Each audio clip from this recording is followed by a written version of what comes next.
Tríduo Pascal, onde nós celebramos a vida, a morte e a ressurreição de Jesus.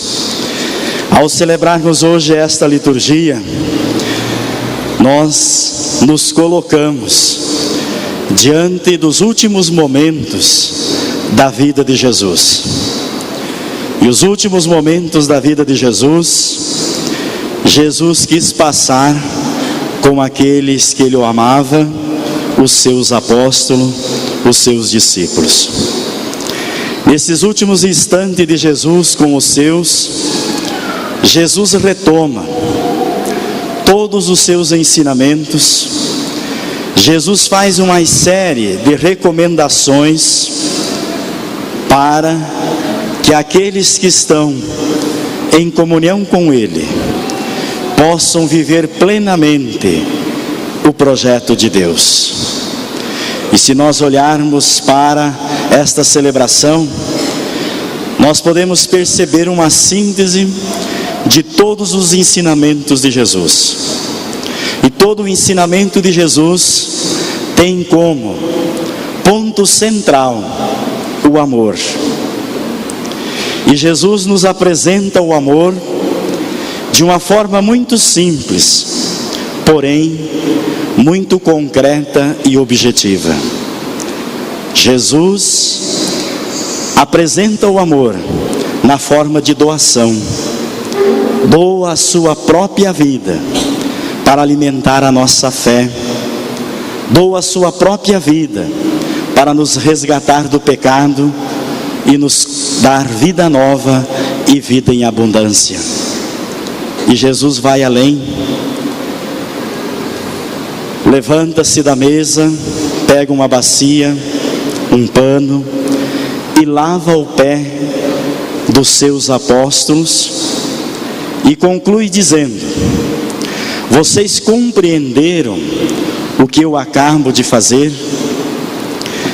Seria muito importante cada um de nós ouvir esta pergunta de Jesus e tentar responder para nós mesmos, com o nosso jeito, na nossa simplicidade, mas que fique muito claro para nós o que significa este gesto de Jesus.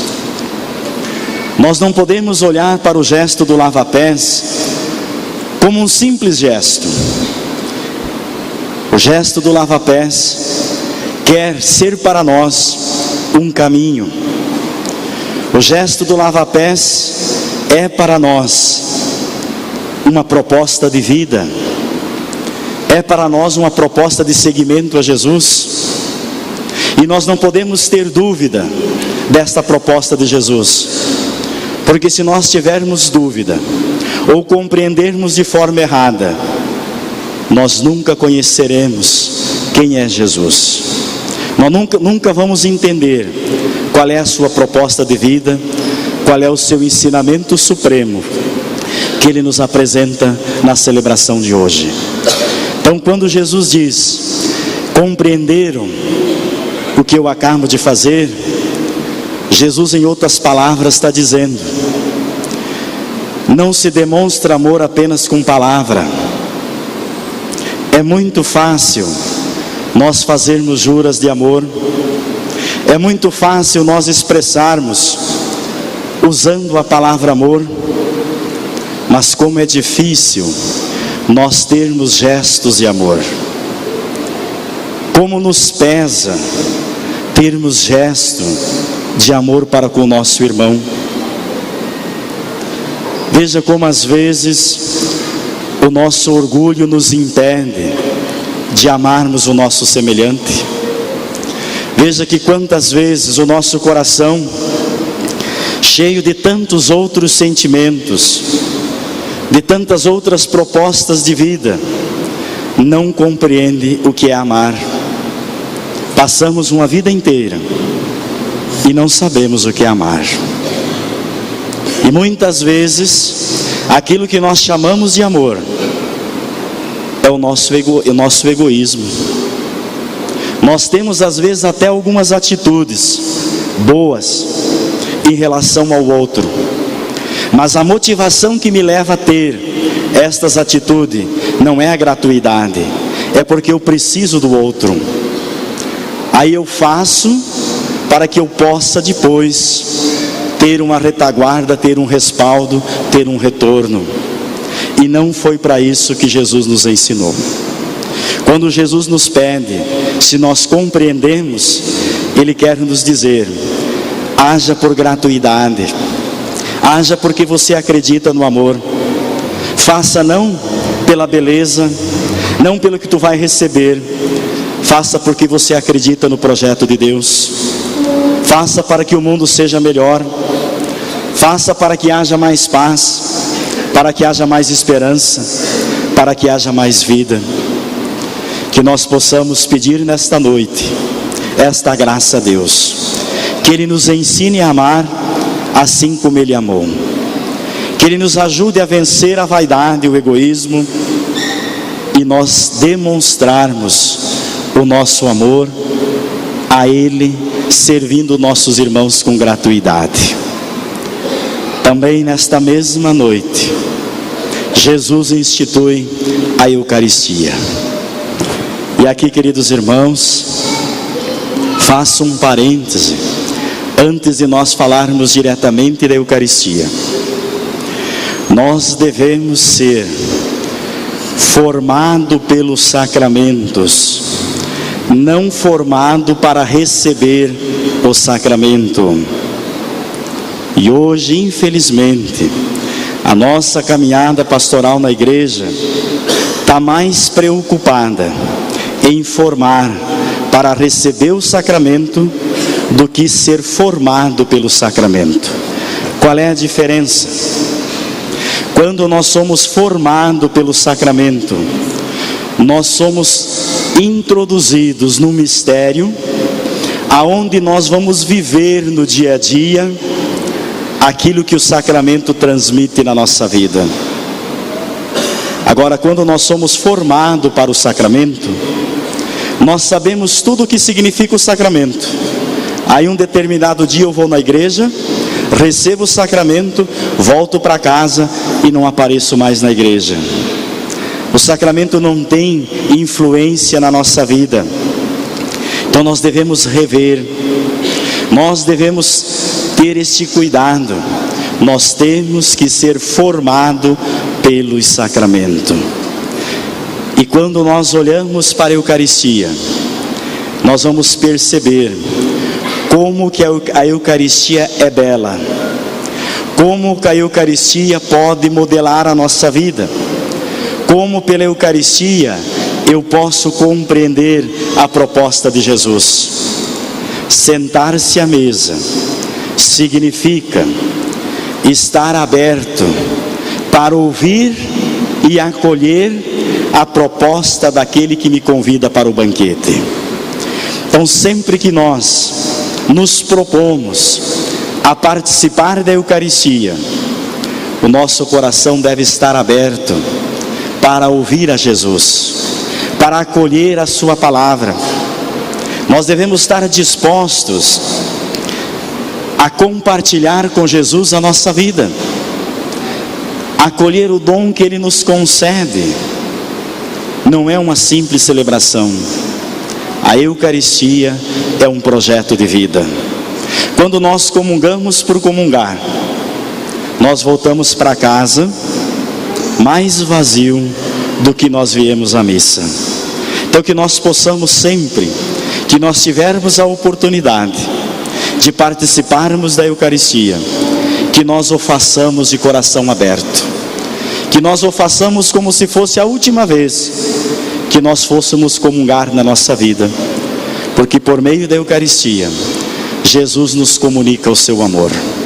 Por meio da Eucaristia, Jesus vai modelando a nossa vida.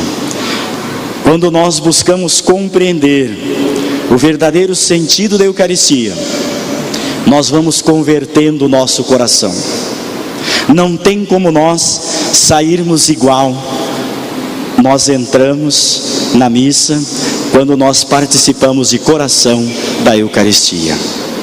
E veja que Jesus, nesta ceia, coloca em evidência uma série de recomendações a nós. Pede que nós sejamos humildes, pede que nós não buscamos os primeiros lugares, pede que nós amamos uns aos outros como Ele nos amou, pede que nós sejamos capazes também de perdoar o outro, e principalmente que nós estejamos dispostos a acolher o projeto de Deus. E o projeto de Deus é alimentado na nossa vida pelo corpo e o sangue de Jesus. A maioria de nós aqui já passou a primeira Eucaristia, já comungou alguma vez. E aí então nós devemos nos perguntar: Jesus, com o seu corpo, com a sua vida, com o seu sangue, Ele alimentou e motivou para que o projeto do reino de Deus se tornasse realidade. Agora pergunta para nós: eu, com a minha vida, com o meu jeito de ser, a forma como eu vivo, qual é o projeto que eu estou alimentando? É o projeto de Deus? Ou é o projeto das minhas vaidades? Ou é o projeto do mundo? Ou é um projeto de dor, um projeto de morte, um projeto de sofrimento? E Jesus deixa em evidência o projeto de Judas. Veja que Judas estava sentado na mesa, participou da ceia de Jesus, mas Judas já tinha consigo um projeto de trair Jesus. Tinha um projeto pessoal só seu, que pensou só em si mesmo, e não teve dúvida, traiu Jesus. Alimentou um projeto de poder, um projeto egoísta, um projeto de morte, e morte de inocente. Veja que às vezes nós não se damos conta, mas nós acabamos sendo Judas. Traímos o projeto de Deus, traímos Jesus Cristo, quando não vivemos a lição do amor, quando não somos capazes de amar o outro assim como Cristo nos amou. Que também possamos nesta noite pedir esta graça a Deus, que os nossos projetos possam ser partilhados com o projeto de Jesus, que os nossos projetos sejam iluminados pelo projeto de Cristo, porque quando os nossos projetos são iluminados pelo projeto de Jesus, eles são projetos de vida, eles são projetos de esperança, eles são projetos de paz. Não vamos deixar, diz ali no texto, que o diabo tomou conta do coração de Judas. A palavra diabo significa aquilo que divide. Não vamos pensar já numa imagem de diabo que nós temos na nossa cabeça, uma pessoa com chifre, só com uma perna. Cada um tem uma visão do diabo. Diabo é tudo aquilo que divide. Por isso a Eucaristia nos convida a nós purificarmos o nosso coração, não deixar no nosso coração aquilo que divide. E o que nos divide hoje? Quais são as coisas que mais dividem a humanidade? A ganância do poder, a autossuficiência, a falta de amor, a falta de perdão, a indiferença, o querer se sentir mais do que os outros. Veja, são coisas tão corriqueiras do nosso dia a dia, mas que causam um mal tremendo na nossa vida. Que nós possamos estar atentos, que a cada Eucaristia que nós participarmos, nós podemos estar pedindo a Deus, de forma muito forte e incisiva, que o Cristo presente na espécie de pão e do vinho nos ensine a vencer o fermento do mal, nos ensine a purificar o nosso coração de todos esses sentimentos que nos dividem, que nos causam dor, que nos causam sofrimento. E que a cada Eucaristia nós nos sintamos mais comprometidos com Jesus. Que em cada Eucaristia nós possamos acolher a proposta de Jesus, que assim como Ele fez, que nós também possamos fazer. Veja que Ele conclui o lava-pés dizendo: vocês dizem que eu sou o Mestre e Senhor. E pela primeira vez Jesus assume: eu sou o Mestre, eu sou o Senhor. Se eu, o Mestre e Senhor, vos laveis os pés uns dos outros, vocês também devem fazer o mesmo. Não se esqueçamos deste ensinamento de Jesus. E fazer o mesmo não é heroicamente nós pegarmos uma bacia na frente de uma plateia e lavarmos os pés uns dos outros. Nós lavamos o pé ou os pés dos nossos irmãos quando nós somos capazes de perdoar. Nós lavamos os pés uns dos outros quando nós não o difamamos. Nós lavamos os pés uns dos outros quando, mesmo sem a pessoa merecer, nós estendemos a mão e ajudamos a se levantar. Nós lavamos os pés uns dos outros quando nós somos capazes de gastar um pouco da nossa vida, do nosso tempo, para ajudar o outro, para ter uma atitude de caridade, para ter uma atitude de solidariedade para com aqueles que sofrem. Nós lavamos os pés uns dos outros quando nós temos a coragem de bater no nosso peito e reconhecer os nossos pecados, reconhecer as nossas fragilidades. Nós lavamos os pés uns dos outros quando nós somos capazes de nos colocar nos pés de Jesus e pedir a misericórdia dele, pedir que o amor dele nos transforme, que o amor dele nos torne pessoas melhores, porque sendo melhor, nós também seremos uma companhia melhor para o outro. Nós tendo um coração melhor, as nossas amizades serão mais saudáveis, os nossos relacionamentos não serão mais de interesse, não serão mais de conveniência, mas serão a expressão pura do gesto profundo de amor pelo semelhante. Louvado seja nosso Senhor Jesus Cristo.